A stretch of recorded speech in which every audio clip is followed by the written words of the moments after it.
Let me introduce my special guest for today, Sister Tamina Mirza. Sister Tamina is a registered dietitian and a personal trainer, and she also has an animated YouTube channel called Conscious Bites, which is dedicated to helping people improve their choices around diet and nutrition. Assalamu alaikum, Sister Tamina. How are you? Salam, alhamdulillah. How are you? Alhamdulillah, I'm very well. I'm so excited about this show. I feel like it's really, really relevant, not just for this month, but I think just generally anything to do with nutrition and diet. And immediately I am just there for that conversation because it's such a topical thing. But before we get started, if you have any questions for Sister Tamina, don't forget you can text or call us. Our number is 077 614 60614. That's 077 614 60614. So please do get in touch and share your thoughts or questions on today's topic. So Sister Tamina, alhamdulillah, we're really, really blessed and excited to have you here on the show to talk about this topic. I wanted to kind of just start off with your journey, really, because as we were talking earlier, just before we started the show, you mentioned something that was really, really interesting in terms of how you became a dietitian. Can you talk me through your journey? What kind of inspired you to take this route into exploring diet and nutrition? I think one is, as you said, the love of food, the love of nutrition. And I was doing quite well in my studies in terms of GCSEs, and then I went on to do A-levels. To do a dietetic degree, it's a vocational degree, so you need to have A-level chemistry, biology. And alhamdulillah, I was managed to also decided to do psychology as well. So, and it was those kind of combinations of A-level that I needed to do a dietetic career. So it was just, it was literally didn't know, I had never even encountered a dietitian in my whole life when I even went to embark on the career. So I did kind of go in blind, I'll be honest, because of the fact that, because you've never heard of any, unless you had diabetes, I think in the Asian community, that's when you'd seen a dietitian. But at that time, when I decided to become a dietitian, nobody in my family had diabetes. Right. So it was really, really early on. So I haven't looked back since, I'll be honest. I love being a dietitian. It sounds really a bit nerdy in one sense, but it's from everything from the cultural sides of eating to the cuisine to the whole science background of why different chemicals are in different ways and how you can manipulate food, really. You know, with this whole vegan era, how things have been manipulated to make these, different protein burgers and manipulate, different plants and textures and things like that, how we can remodel all of that in a scientific way using food science and then combining it to get actual flavors and things like that. It's all part of it. And that's how I think that's where it came from. I mean, that's really, really interesting that you mentioned kind of the scientific side behind it. But I think with food, it's something that, people have an emotional connection with food. Oftentimes when we eat, it takes us back to a certain place or a certain time. I know for me, one of my favorite meals is, like my mum is South African, my dad's Indian. We have this traditional Gujarati dish, which is my absolute favorite. When I was growing up, I couldn't stand it. Whenever my mum used to make it, I'd be like, Mum, I'm getting a takeaway. But now it's my absolute favorite, and every time I eat it, it just it just kind of reminds me of my childhood. Food has so much that's attached to it, doesn't it? It almost like we have an emotional connection with it. So it's really fascinating to me that you said that was kind of your journey into diet and nutrition. And I think you mentioned as well that, mashallah, you're like the first Bangladeshi dietitian, which is absolutely amazing. What an incredible achievement. And so, yeah, definitely, it's really fantastic to have you on the show, and I'm really keen to hear your thoughts on some of the questions that we're going to dive into, because they're big questions, and I'm hoping we're going to get some answers to those questions, Sister Tamina. So let's kind of, for anyone out there, and I'm including myself in this bracket because it's a very, very kind of open question. If you're not kind of aware of the ins and outs of the difference between a dietitian and a nutritionist, what can you talk me through that? It can be quite confusing to know, where you stand with those terms. Yeah. No, absolutely. And you're not the only one. I think even my husband sometimes says, it's because you've got the word diet in your title. you know. So the diet, that's the connection I would have made. yeah, yeah, no, exactly. And because there's so much like misinformation out there, with and especially with the fact that we've got more information, but then with all the information that we have, sometimes we have more misinformation as well, and so it can get really confusing. But alhamdulillah, I have to say that dietitians are the experts in nutrition and are more qualified than any nutritionist, registered nutritionist, nutrition therapist, or any other person who's giving advice on nutrition. So we are the most qualified, and and I know a lot of people, because of the titles, that we think that we're only looking at weight reducing because of the diet, but actually the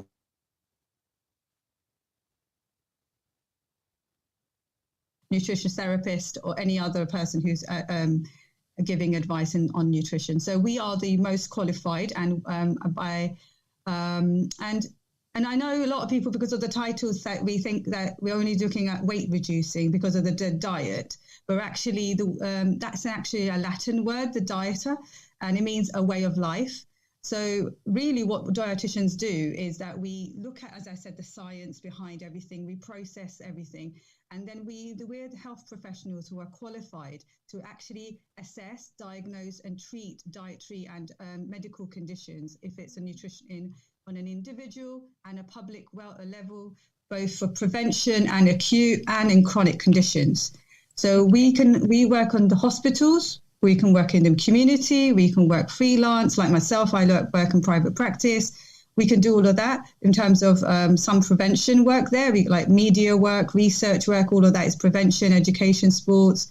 We work in government, we work in NGO areas. And then for chronic management, so management of very chronic diseases, we would work in the hospital setting there as well. So really dietitians work in lots of different settings, and kind of it's a very, very varied role. I'm glad you've cleared that up for me, Sister Tamina. I feel like I'm in the know now in terms of what a dietitian actually does. So coming back to yourself and your own journey, I mentioned at the start in our introduction that mashallah, you've set up this YouTube channel. I was having a look at some of the videos, and you kind of cover quite a range of different topics. And I saw one which was to do with mindful eating. And I know that you've kind of covered lots of different areas, and we spoke about some of the videos that you've got planned for the future. Why did you decide to kind of set up the YouTube channel? What was the inspiration behind that? Well, as I said, because dietitians, we work in so many different fields. I just have to quickly clarify that dietitians, just going back onto the questions between us and dietitians and nutritionists, is that we're the only ones that are also regulated. So we, by law, our title is protected.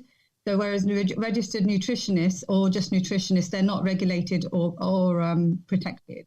So when it came to doing some work with a weight loss group that I was doing, I'm a pediatric dietitian. So my work in the NHS is mainly focused around children, adolescents. And at the time I was working with a group of kids who were trying to lose weight and just trying to just maintain a healthy lifestyle. And I just noticed that they weren't, every time I did some, sheets for them and work, like booklets and things like that, they were just shoving in their bags, and it was literally there the following week. And I was like, oh my God, they're not reading anything. They're not reading all this. They're not engaging. Yeah, exactly. They're not engaging. And I just thought, what's missing, And obviously we're in this digital age, and I just didn't really clock on. And I didn't want to be on the camera, I'll be honest. I didn't know how to put content out. And I think that's when I just started thinking, what would grab people's attention? Just small bite-sized animations, which would be just enough to give the information out there, and then with the references underneath, really. So, mashallah, it was something that you kind of experienced in your personal day-to-day that was really the inspiration and the starting point for the channel, and I'm sure you've kind of seen it grow from strength to strength, and alhamdulillah, I'm really kind of excited to see that you've got a range of different topics on the channel, and perhaps we can come back and I'm sure maybe some of the questions that you've answered in those particular videos will come through in our show today. I mentioned earlier on as well, mashallah, you do personal training as well, so alhamdulillah, you've got quite a wide range of things that you're doing, Sister Tamina. Mashallah, definitely a multitasker. alhamdulillah. How did you get into personal training? Oh, again, for the same two reasons, really. One is, again, there was a lot of misinformation when it came to weight loss from the fitness industry. There was a lot of conflict between us dietitians, and I just thought, the best way to combat that is actually to be a personal trainer. And the other thing was that there isn't, exercise isn't a traditional thing for us girls in the Muslim community. We're just not active. It was more, in my school, I don't know how it was for yourself, but it was more, it was a sick note for PE. We just anything to do, get out of PE, and parents didn't mind giving that sick note when it came to, it was just, all right, don't want to do PE, come home or something like that. It was just not encouraged. And I think over time, women just don't know, other than being really, really involved. If you know how to do fitness, then that's great. But a lot of women actually don't know how to do fitness. I think it's just the starting point as well. Like you mentioned, going back to school. And I think when I was at school, my school was very, very, it was kind of, everyone was really encouraged to do PE, to the point where we had 6 lessons of PE every single week. So there was never a day when I was at secondary school that I wasn't doing PE. And it was, at some points I was like, oh, this is absolutely, this is a nightmare, because you're right. You don't really want to be doing that. And one of the things that they used to make us do, I'm going completely off topic here, but now we're talking about PE. They used to make us do cross country. So we had to do cross country in the rain. That was our winter sport that we had to do, and it was an absolute nightmare, Sister Tamina. Like I just remember being absolutely caked in mud, doing this cross country.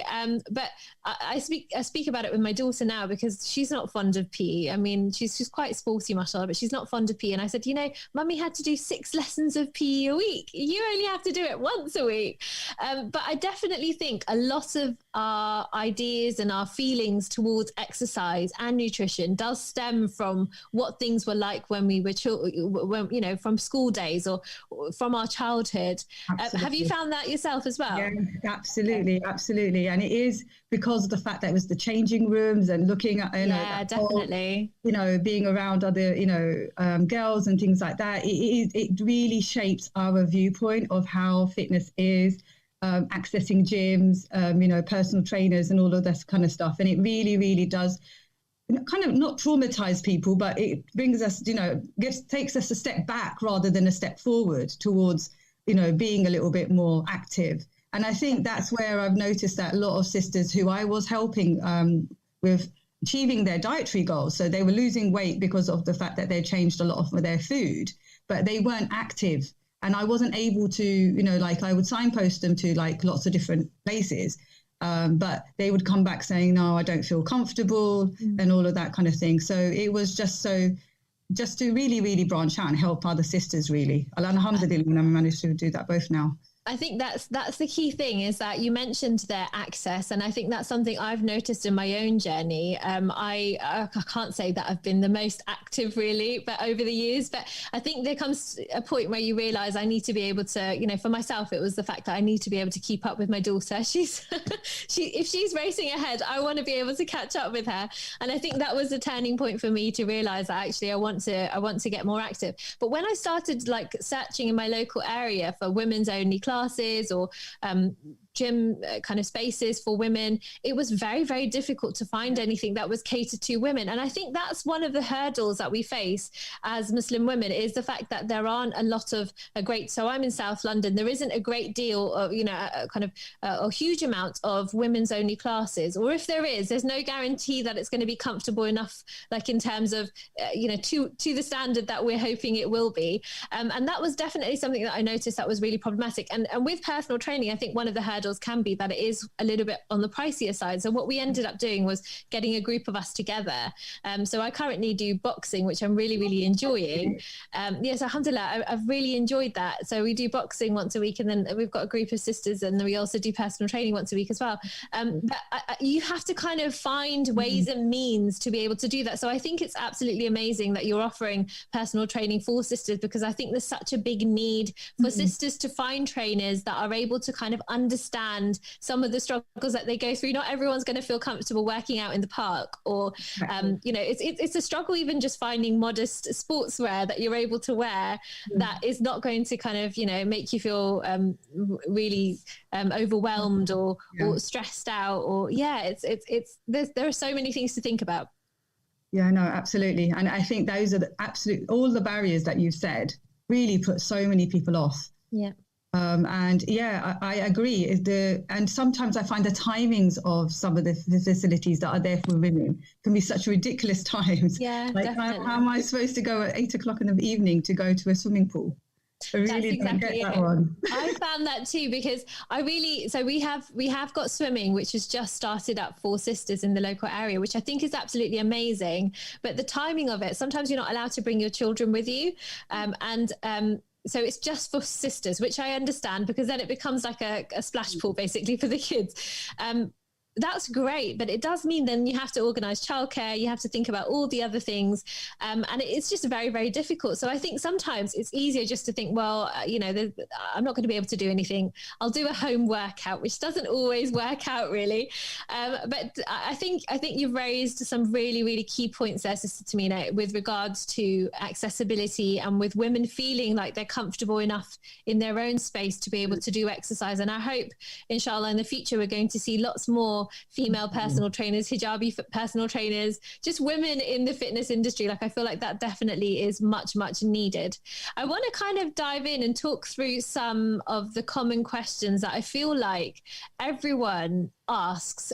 You know, this is before I even get started, I potentially have got about 20 WhatsApp kind of forwarded messages on these questions alone. Everyone's always talking about them. They're always coming up in conversations. And I'm sure these are questions that you hear all the time. I wondered if we could just kind of whiz through them and get through these FAQs and see if we can get to the bottom of some of the questions. So one of the first questions I want to ask, which is about oil. And I know that's something that we use quite a lot of, particularly in South Asian cuisine. It's something that, you know, particularly if you're frying things, is there a type of oil that's better for you? So there's a lot of talk about coconut oil. Should we be switching our oils out to that? Is it okay to fry it in sunflower oil? What's the best oil for us to be using? Okay. Yeah, coconut oil is, absolutely. It's been, I think the craze came actually from the fitness industry rather than any nutrition policy as such. Unfortunately, it's actually really, really high in saturated fat. Right. It's 86% of it is actually saturated fat. And it's actually, whereas compared to butter, which is only 52%. Really? Yeah, I would not have expected that, because coconut oil, you just automatically assume it's healthier than butter. No, it's not. And the other thing is, like, the British Dietetic Association, Department of Health, and plus lots of the American health associations have said, all of them said to rarely use butter, because coconut oil, and just use it very, very like once, whenever, like once in a blue moon kind of thing, because of its saturated fat content. Because there's been loads and loads of research about how saturated fat increases cholesterol, especially the LDL cholesterol. And obviously, if your cholesterol is high, you're increasing your risk towards heart disease and stroke. So going back onto which oils are better, so the oils that are better, which are the oils which are high in monounsaturated fats and lower in saturated fats. And those include things like olive oil, rapeseed oil, avocado oil. So in terms of our cooking, because of a lot of people nowadays have actually changed over to olive oil and managing to cook South Asian dishes, curries and things like that with olive oil. Personally, I haven't done it because I can feel a taste. Yeah. So I use my olive oil on salads and things like that. But again, sporadically. My main oil is rapeseed oil, and that would be the main oil that I use for cooking. It's inexpensive. In England, you will notice that it actually grows in England. So it's not like you don't have to worry about it being imported. So one is that you're making it sustainable and less carbon footprint. The other thing about it is it's labeled as vegetable oil. But if you look at this ingredient, you will see rapeseed oil. I see. Okay, so rapeseed oil is the same as vegetable oil? No, so there is a vegetable oil. Some brands will call them, so like the Indian supermarket brands I've noticed will have a separate vegetable oil and a separate rapeseed oil. I see. But, Okay. but if you buy from, say, Sainsbury's, Tesco's, Asda, etc., the main shop, high street brands, they will label their vegetable oil as rapeseed oil. Wow. Okay, that's Yeah. interesting. So that's suitable for cooking and for frying? Yeah. Well, obviously don't fry as much as possible. Yes. Yeah. Yeah. I But know a lot of people have switched to air fryers as well, which is another thing. yeah, absolutely. I love my air fryer. I've had it for over 10 years now. Yeah. But remember, it's all fat. So oil is fat and fat is oil, same thing. So just because it's better for you doesn't mean you use a lot more of it.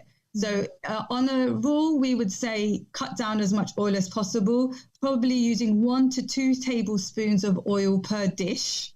Wow. Okay. So that's actually not a lot. Yeah. Okay. So it does take some adjustment then. If you are kind of using more than that, maybe try and cut it down slowly until you can get to the 1 to 2 tablespoons. Yeah. And then you would also then cut down the number of dishes you're serving as well. So if you're having like a meat dish and a vegetable dish separate, then let's say you've got 2 tablespoons in one and 2 tablespoons in the other. Whereas if you combined a dish where it's meat and your vegetables all in one, then you've reduced the amount of oil and you reduce the amount of cooking as well. So it is kind of making those conscious decisions to actually think about what you're cooking and the way that it will be cooked, because all of these kind of tablespoons, I'm guessing they just add up over time, don't they? And you're right. Sometimes you can think to yourself, okay, I'm not going to use that because that's higher in fat, but you're absolutely right. It's still fat. So it is still something we need to take seriously and we need to think about, particularly, I think within the South Asian community, there are considerable concerns around diabetes, cholesterol, blood pressure, all those things. So it definitely is something that we need to think about. Okay, so that question, I feel like I'm kind of cleared up on it. So the coconut oil, I will save that as a treat. When my daughter was younger, actually, it was really funny. I used to find it really funny. She used to just, because I used to use coconut oil, not in the kitchen, but I used to use it kind of for health and for beauty, just as a on my face and things like that as an oil. But she used to love just sticking her hands in and just eating it. And I used to find it really, really amusing, but now I understand why, because it's obviously, it tastes really good. So, okay, let's go on to the next question, which is something I'm really keen to hear more about. Is sugar or fat worse for you? Which one is worse, Sister Tamina? It's a trick question, actually. Oh, it's all a trick. Oh no. Well, Sister Tamina, I've got donuts for Sarah today. Like, please don't. Well, I've mentioned the different types of fats. And if we look at the different types of sugars, so we've got the refined sugars, which are the simple sugars, the ones in your donuts and biscuits and chocolates and sweets. And then we have the natural and complex sugars, which is like the vegetables and fruits and the grains such as rice, pastas and wheat and things like that. And potato is actually classed as a complex as well, not as a vegetable. And we need all of the complex and the natural sugars. We need that for the brain. The brain prefers that kind of sugar for it to function in the rest of the body. The simple sugars, it's literally just for taste. Doesn't really do anything else. Gives us sugar spikes, but other than that, there's very little nutritional value in them, because the natural sugars, they contain fiber, lots of various vitamins, and some even contain protein. So, for example, like broccoli contains protein and it's a vegetable. So if you're trying to lose weight, then whether you might be thinking, okay, like, we mentioned about the cooking, you'd be like, okay, I like my cake in the afternoon, but also I kind of got a whole family to cook for. And if I start adjusting the oil there, I'm going to not hear the end of it. Whereas it's easier for me to cut out the cake. So fat versus sugar, the sugar is easier for you. Okay. In that sense. Because at the end of the day, when you're trying to lose weight, it's a calorie deficit. So as long as you take away a calorie, whatever it is, whether it's fat or sugar, you will lose weight. If you're diabetic, however, then the sugar is more your concern. Yes. Because of the fact that, you need to be more conscious of where the sugar's coming from. And if you have cholesterol, you be more conscious where the fat's coming from. So that's where it says it's a trick question. It all depends on what you want, what you're looking for, and whether you want to cut down on your sugar or do you want to cut down on your fat. It depends on your personal circumstances. I mean, actually, I can tell you for myself. So I mentioned before we started the show that I actually suffer from migraines, and I went to see somebody who told me to cut out all sugar. So what I did was last year I did a year without sugar. So that included any kind of refined sugars so obviously I was cutting out the cakes, cutting out the biscuits and all of those things, but I was also limiting the amount of fruit that I was having. I was limiting the amount of sugars that appear in, because the thing is, we don't realize, but sugars in so many different things. So for example, bread, a normal slice of bread will have sugar in it, or even pasta sauces. So there are sugars that they add to those things to make them taste good. And every time I'd go to the supermarket and I'd look at the ingredients, because I knew that I wasn't able to have sugar, it was impossible to find things that don't have sugar, because everything has got sugar in it. And it got to the point where I was getting really frustrated because number one, it meant that I actually had to cook more, which my mum very kindly helped me out with. But it meant that I was being really had to think about the things that I was eating. And so I think that journey for me was really interesting, because you don't realize how much sugar appears in our day-to-day food. Have you found that, Sister Tamina? Like, it was a shock for me. I didn't expect sugar to be in my pasta sauce, for example. Yeah, absolutely. And in terms of processed foods, there's lots of sugars added. I definitely agree there. They've used sugar, yes, to sweeten it, to create the ingredients, to make that taste, to combine the flavors. It helps to coagulate. It helps to form or bind the actual paste in this case. But in terms of foods like bread or, let's say, milk, they contain an actual sugar. So when it comes to the labeling, it will say carbohydrates and some of it's sugar, but that sugar could be the natural sugar that's already in. Oh, I see. So like, for example, the sugar in, I've forgotten the name now. I think it's not maltose, lactose. Lactose is the sugar in milk. Now, if you were to break down the sugar in milk, there's nothing in milk. Milk's nothing added to it. But if you went down to carbohydrate, sugars, you would see the amount they would say sugars. It won't say lactose, it will say percentage. Now, as long as it doesn't have on the ingredients list an added sugar. Okay, see. Then you know it's a natural sugar. But if it says on the bread, for example, shouldn't really have much sugar added to it. But then if it did, that sugar, again, I'm just thinking of the protein. I can't remember what sugar is in. It's a wheat base, so but it's a carbohydrate base. It's a complex carbohydrate. So the sugar that's in the wheat is the natural wheat sugar. Okay. So it's not an added sugar. Okay, so we're looking for added sugars. When we're looking at the ingredients list, let's look at added sugars. That's going to be a great reminder for myself next time I go into the supermarket. So that's really helpful. We kind of touched on milk there. I want to come back to that, because what we've seen over the last couple of years is a lot of talk around milks or milk alternatives. So there are a lot of alternatives. There's coconut milk, almond milk, oat milk. I know I went through a phase of trying to use oat milk in my tea rather than normal milk, which was very I couldn't get my head around it, unfortunately. I didn't quite manage to make the switch, but I've always heard that alternative milks are healthier, which is why I tried to find the alternative in the first place. Is that true? Should we be using milk alternatives rather than milk itself? Savannah, this is a tricky question. In terms of nutritionally, no. Okay.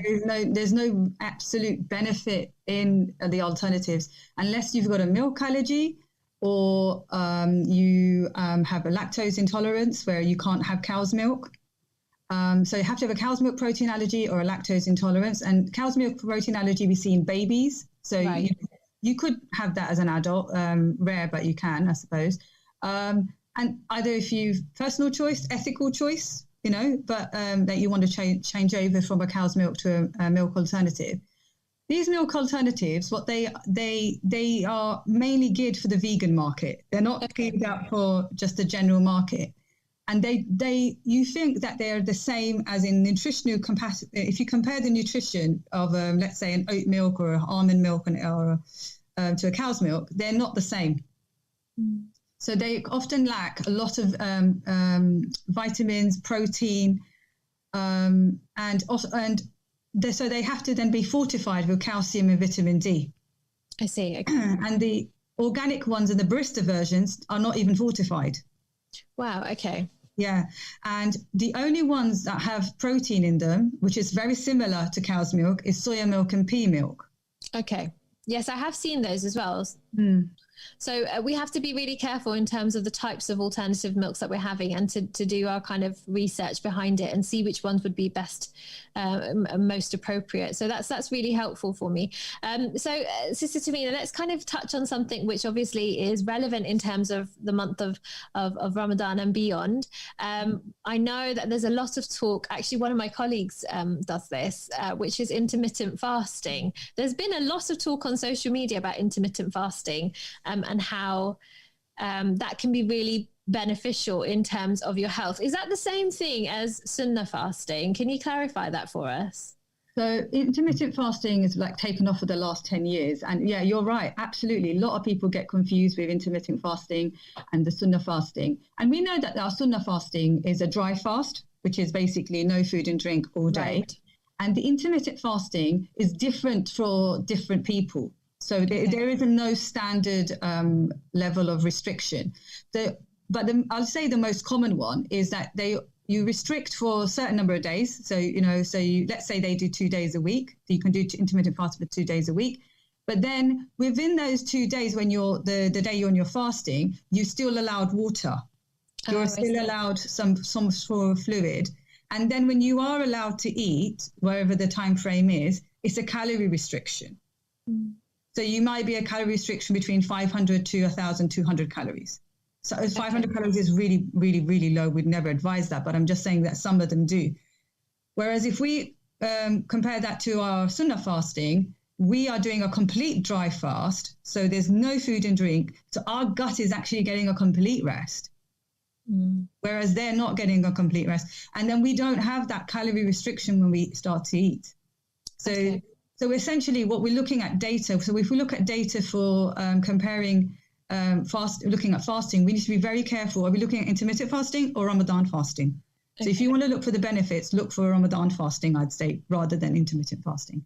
But yeah, there is really lots of positive data coming through. It's still on its early stages because of the clarification. Is it intermittent? Is it Ramadan first? That it improves longevity, and because of the bowel rest and the fact that we're eating sometimes healthier foods, it improves our lipid levels, so our cholesterol is much more improved, our blood sugars are improved. There's also research about in terms of improving our risk of cancer. Oh, wow. Things like that. So there's lots and lots of data coming through. I mean, I have, so a lot more research as well going on. So it's still early days, I'd say. But what the data we have, I'd say take them from the Muslim countries, because they're the ones that are looking more into the Ramadan fasting and our Sunnah fasting rather than Western studies, because you would get 2 different results. Okay. That's really useful to know. I think I've heard intermittent fasting on social media so much nowadays. It's one of those things where everyone seems to be talking about it. I wanted to get your opinion on this actually, because there seems to be a lot of the time phrases or key things that come in and out. It's almost like trends that happen within nutrition. So there was a period of time where everyone was talking about kind of apple cider vinegar in the morning, or there's phases where people are kind of raving about chia seeds or chia seed porridge or whatever else it is. Is there any kind of weight behind any of these trends or fads? Are these things that we should be kind of looking into more before we actually just dive in? To be honest, I think I've got chia seeds and flax seeds in my cupboard. I must have kind of been taken in by the marketing. But I wanted to get your opinion on that, Sister Tamina. Yeah, they have benefits. They're not completely, chia seeds are, some would call them superfoods. I mean, superfoods are basically a food that has 2 or 3 goes into 3 or 3 combinations of the food groups. Yeah. So that means it contains a little bit of carbs, it contains a little bit of protein and, vitamins. Yeah, I mean, it is another source of protein at the end of the day. But I don't know what claims are behind the chia seeds, but whatever the claim is, you'd have to eat a lot of it. And apple cider vinegar that you mentioned, yeah, I mean, again, I think what it was, I mean, this is my own take on it, was that you had to drink it in the morning with some water. But whether you drank apple cider vinegar with water or lemon water or just hot water or just any kind of water before any meal, you are bound to be full up. So if you already filled up your stomach with liquid, when it comes to eating your next meal, you are bound to eat less. Yeah. So in terms of portion control, in terms of trying to lose weight, yeah, that's a good strategy. But it's not the apple cider vinegar. It wasn't the lemon water. It wasn't, it was the technique that you used. Okay, that's really interesting, because I think sometimes you can get caught up in some of these things that you see online, and it comes up quite a lot, and it looks really plausible. If you have lemon water, it helps to kind of kickstart your day and detox your morning and all the rest of it. And to be honest, that sounds exactly like something I'd be like, oh yeah, that sounds brilliant. I'm going to start doing that from tomorrow. But you're right. I think it's just about taking time out to actually get to the bottom of these claims and figure out whether they are actually, whether it is actually doing what it says it's doing. So on that note, I mentioned there the idea of detoxing. We sometimes talk about fasting as something that can help us to detox. Do we actually need to detox? Do our bodies do that naturally for us? Or should we be going out of our way to look for things or foods or whatever it is, supplements that's going to help us to detox? You're absolutely right that we don't, our bodies already are doing the detox. Allah subhanahu wa ta'ala has created us absolutely perfectly that we actually detox every single day, and probably detoxing right now. Okay. So, all our waste products that come out from our body is actually a detoxification. Okay. And, if you, for example, had food poisoning, or when you're sick and things like that, that's again another way of detoxifying that bacteria that, that the body is rejecting. Or diarrhea is another way of our body rejecting that harmful bacterial toxins. So our body is already, has all the armory and everything, all the defenses up to make sure that our body, it doesn't have any toxins coming in or settling, making its way to settle at all. And then our sleep gives us the rest, also the gut, the rest as well. So in terms of resting, we don't really realize that sleep or that time between not eating and eating. So we're not eating all the time, are we? Not continuously eating. We're eating, set meal, breakfast, a little bit of a gap, and then we'll have a lunch, and a little bit of a gap, and then we'll have dinner. So there's gaps in between. These are the times with the gut and things like that slowly working. But then when we're sleeping, again, the gut might be working for overnight, but most of it is rest. And our bodies and our organs are all self-cleansing. So again, the whole cleansing element of detox, we don't need to do because our body just does it. I was thinking about a cat, how the cats are self-cleansing. It's more or less like that, really. It's a great way to look at it. I'm not gonna look at my cat in the same way now. Thank you for that, Sister Tamina. It's really helpful to know that we don't need to detox. I will kind of remove those detoxing supplements from my add to basket that I did earlier this month. So I appreciate that. I think I wanted to touch on, I don't know if this is a trend again. I'm kind of clearly really sucked into these trends, aren't I? But I've heard a lot around, to be honest, actually, I think I did this for a period of time, having those kind of green juices or smoothies as an alternative for breakfast. Is that advisable? Is that something you feel like is okay to do? Again, you're right. It's a trend. It's been hyped up for the last 10, 15 years, and it's a quick way to have breakfast, especially when you're pressed for time. But then the disadvantages, we were talking about mindful eating. Where's the mindfulness in that?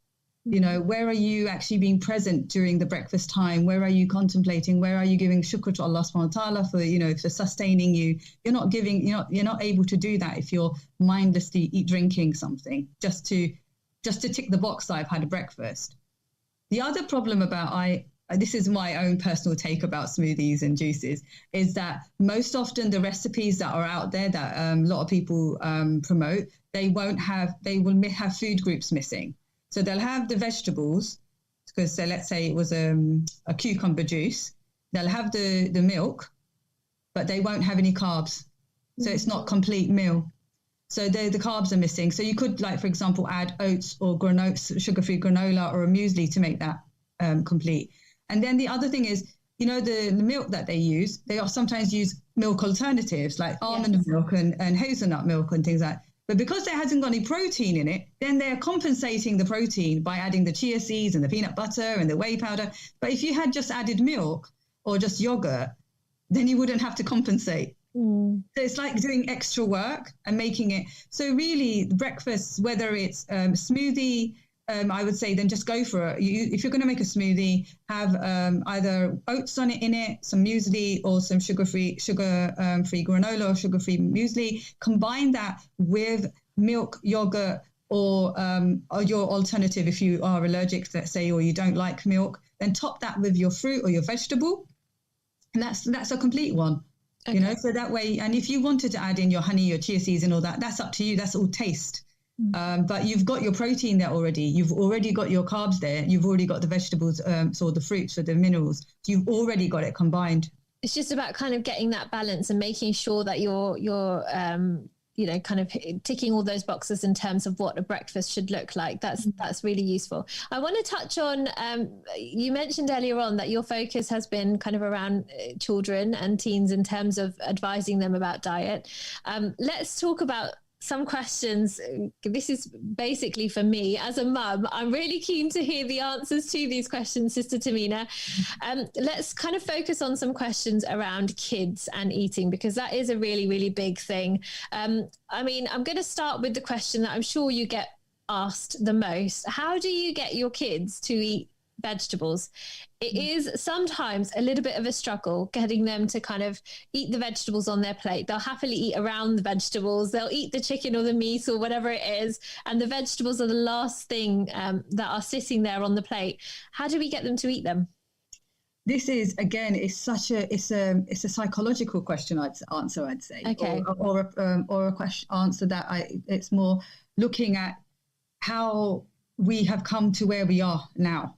So if we look at this, for example, the immigrants' families who've come over. So I'm going to talk about the Bangladeshi community because I come from Bangladeshi community.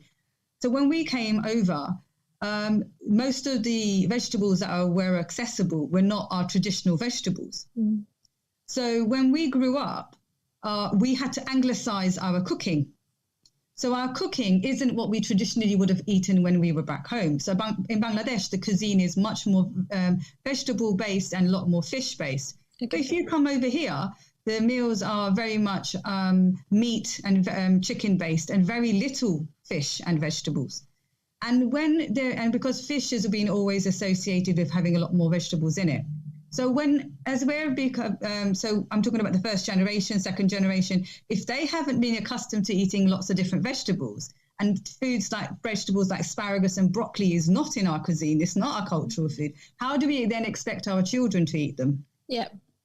So what happens is the only way is for us to create an excitement around these vegetables ourselves and expose our children to these, like you were saying about that dish that you know brings back memories when you were younger, and your mum always cooked it, but now you like it as an older child. Why? Because you were exposed to it all the time. And the more exposure that we do, and the more modeling that your mum did, and your family did, and the associated memories that you had with it were so positive that when you are older, you're able to eat it. And that's what we need to create, is this positivity towards our home cooking and our home vegetables and, you know, things like that, as opposed to takeaways and a pizza man who gets much more, celebration and, that kind of excitement, enthusiasm we gave to the pizza guy, but we don't give our own home cooking. That's a really interesting thing. It comes back to what you were saying, I think, about kind of mindful eating and how we're actually approaching food, the conversations we're having around food. Because I think a lot of the times vegetables, sometimes if we're approaching it like it's their punishment, you're not going to get pudding unless you eat your vegetables, you know, it makes them feel like it's a chore that they have to get through. And then they get the exciting bit, which is the dessert. So I think there is a lot to be said around the conversations that we're having with our kids around food, and I guess that starts from home. It starts with parents being really frank and honest about the types of conversations we're having. I don't think I've ever consciously thought about really how I talk to my daughter about food, but I guess that is something sometimes you have to actually sit down and think. am I kind of, you know, making her think that treats are sweet things? Yeah, I think potentially if I actually I'm very honest with myself, maybe yes, I am, Sister Tamina. Oh dear. I guess it's a case of just actually really considering how we can start to adjust our own conversations, right? Yeah, exactly. Just putting all food on the same platform, on the same level playing field. No food is good, better than the other, and no food is, you know, a treat. There's no such thing as treats. There's no such thing as you know, cheat days and all of those things. You have to get all of those words out your mind, and everything is the same. So the apple is exactly the same as a cupcake. Okay. You know, you need to really think that way. And once you get past that stage of having the food as on a same playing field, nothing is on a pedestal, right. You know, then there is no more battlefields at meal times. You know, you eat wherever you eat. You listen to your body. You know, do you really need to eat? Are you full? Are you eating for you because you're hungry, or you need to eat? Or you want to eat? Sorry. All of those kind of things. And there will be lots of kids who genuinely don't like a certain food. That's what makes our personality, and we need to respect that as well. Absolutely. I think it's what you said there about listening to your body is key. That's something that I feel I've learnt over time, is the fact that actually I know when it's enough. Sometimes our eyes are a little bit bigger than our stomach and we want all the food. I find that especially during Ramadan, you know, I look around and I'm like, I'm going to have all these things when it comes to iftar, and it comes down to it. I think it's such a great way to look at it, that you need to listen to your body and what your body's telling you. And we've got just kind of I'm kind of aware of the fact that we don't have very long left, and I have a couple more questions to get through, Sister Tamina. I wanted to ask you about a question which I feel like is really, really important, because a lot of the times kids are inclined to eat sweet things. They love having sweets and chocolates. They'll have that happily. But when it comes down to kind of sitting down and actually enjoying a family meal together, it can be a bit problematic. And oftentimes you get kids saying, I don't want to eat this. I don't want to eat that. I only want, you know, this if it's made in a certain way. There are lots of kind of difficulties around meal times for parents. How do we kind of navigate through that? Oh gosh, that's a lot to unpack, in that short period of time. But I think, again, it's about celebrating the home cooked food, more exposure to the home cooked food, having a structure, not chasing your child around the day, you know, oh, come on, Baba, come and take this spoon, and having an actual structure where it's mealtime, sitting down. I would definitely say do not go over 30 minutes. Okay. If your child is refusing to eat and it's gone past 30 minutes, then leave the meal. Okay. And the other thing is, don't buy the snacks. If you don't buy them, they can't have them. Right. Okay. So snacks, if they're accessible, the kids will go for those. And that's interesting what you said about the 30 minutes. So should you come back to the meal later on? No. Because there's a meal structure. It's right. They know that's it. Okay. That, you know, you have to, that's it. You know, if you had your meal, you've had your chance. You can tell them, okay, look, your next meal is at this time, which is a snack, which might be a fruit, or milk or yogurt as a in between snack, or the next meal. You know, so you already give them a structure that that meal times do not go on forever. You know, because that's what it is. It drags, and then mum's anxious, and there's a wastage of food, and everyone just gets. You know, we need to create this positivity around our meal times. Yeah, I think that's one of the biggest things, isn't it? Is it can be a struggle, and sometimes as mums, you know, especially if you've got, you know, a couple of kids and you're trying to get through it, and you've got homework to be getting on with, you want to do the tidying up. It's sometimes easier just to be like, okay, well, don't finish it, then that's fine. I'll just make you a sandwich or something. And it's hard to say no. Actually, this is how this is going to work. You're going to eat this meal, and if you're not going to eat it, then you're just going to have to wait for the next one. I think part of it is to do with that struggle. So yeah, definitely. Thank you for sharing that, Sister Tamina. That's a really, really interesting note to kind of end on. Just before we conclude the show, I wanted to ask if you have any last messages that you'd want to our listeners to take away with them. We've covered a huge amount today. I didn't think we were going to get through it all, to be honest, but we managed to get through the key questions. What would you like our listeners to remember? I just wanted to say that the NHS and Department of Health, we all promote the healthy eating diet, which is the Mediterranean diet. Okay. But if you actually look through the Mediterranean diet, you'll actually see a lot of links towards the, say, for example, after the Spanish Inquisition. So all of the Andalus who fled from the Muslims who fled from the Andalus to, say, southern Spain and things like that. And all that diet, all those, if you go into, please look up the Mediterranean diet and look up all the benefits of a Mediterranean diet. And you'll see it's all actually footprints of our old ancestors from the Muslims.